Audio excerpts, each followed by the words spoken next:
घरोघरी मातीच्या चुली या मालिकेच्या पुढील भागामध्ये आपण पाहणार आहोत. ऋषिकेश जानकीला फोन लावण्याचा प्रयत्न करतो, परंतु जानकी हॉस्पिटलाइज असते, त्यामुळे ती फोन उचलत नाही. तेव्हा ऋषिकेश अतिशय घाबरतो आणि तो तिला वॉइस मेसेज पाठवतो, जानकी काही करून मला तुला भेटायचं आहे, बस भेटायचं आहे. तर तिकडे आपण पाहतो शर्वरी ही पैशाची सर्व बॅग भरून ती बॅग घेऊन जाऊ लागते. तेव्हा राहुल तिला अडवतो आणि बोलतो, शर्वरी तू आता कुठे निघाली आहेस? तेव्हा शर्वरी बोलते, मी आता घरी निघाली आहे. आणि राहुल तिला अडवण्याचा प्रयत्न करतो आणि बोलतो, ही बॅग तिकडे घेऊन गेल्यानंतर खूप रिस्की होईल. आणि शर्वरी ही रागाने तिथून निघून जाते.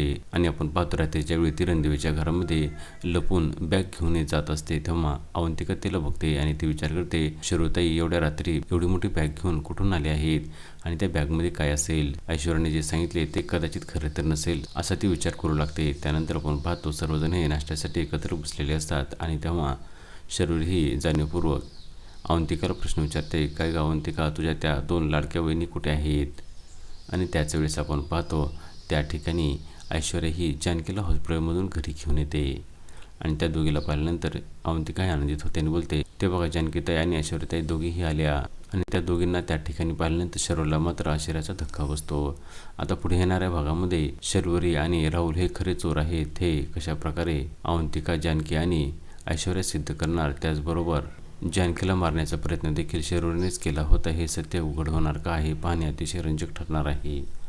घरोघरी मातीच्या चुली या मालिकेचे सर्व अपडेट्स पाहण्यासाठी आमच्या चॅनलला लाईक करा, शेअर करा आणि सबस्क्राईब करायला विसरू नका.